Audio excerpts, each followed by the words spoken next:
one passage of the main character's blog writes, Native blacks are always treated worse than non-Native blacks everywhere in the world. And I'm like, oh my God, I just did video on something like that about how since I'm an American black living in France, I feel like I'm looked at differently than the blacks from France.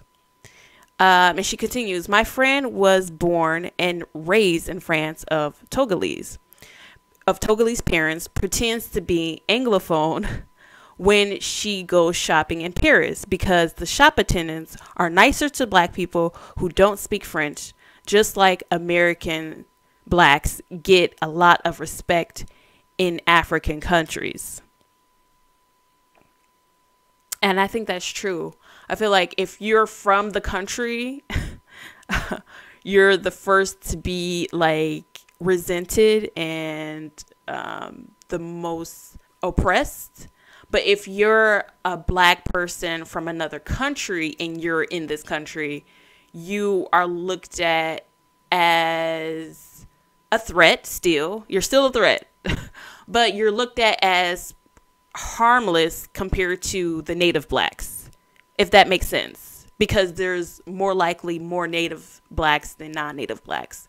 So I think you're less of a threat because you're less in number, you're fewer in number. And I think that's so true. So like if I'm a black in Brazil, you know, since I'm American, I'm not going to be treated as the blacks from Brazil. Or a good example of that is how, because there was a controversy, not a controversy, but there was a topic that was raised when British blacks come to America and play African American type roles.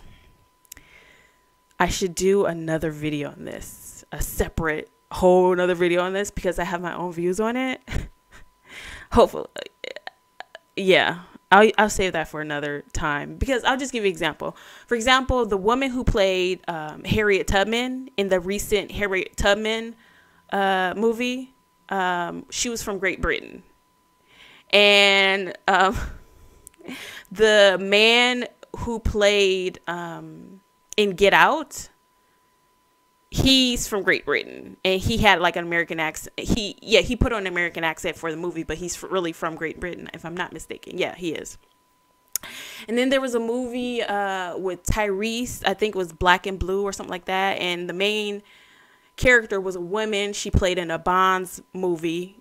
But she was one of the main characters in this film, Black and Blue, about a police officer who's from the ghetto, but she's like stuck between the black community and being a police officer. And personally, I hated this movie because she was not from the States and she was playing this role. Because I'll talk about this particular movie because you could tell she was putting on an American accent, American slang accent from the black community, and it was too much. You could tell.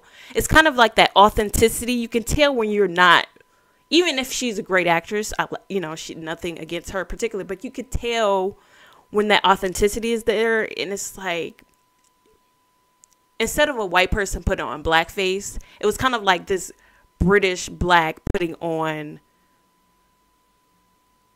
not just even playing a role, but putting on an extra layer of not racist, but like stereotypical unnecessariness that was really just unnecessary. You know what I mean? Like, I can be from the ghetto and not talk like that.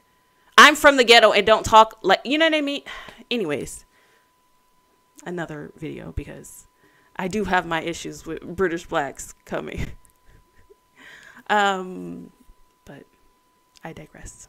But the book Americana, there were so many moments of like phenomenal writing, and I made notes, so I'll give you two.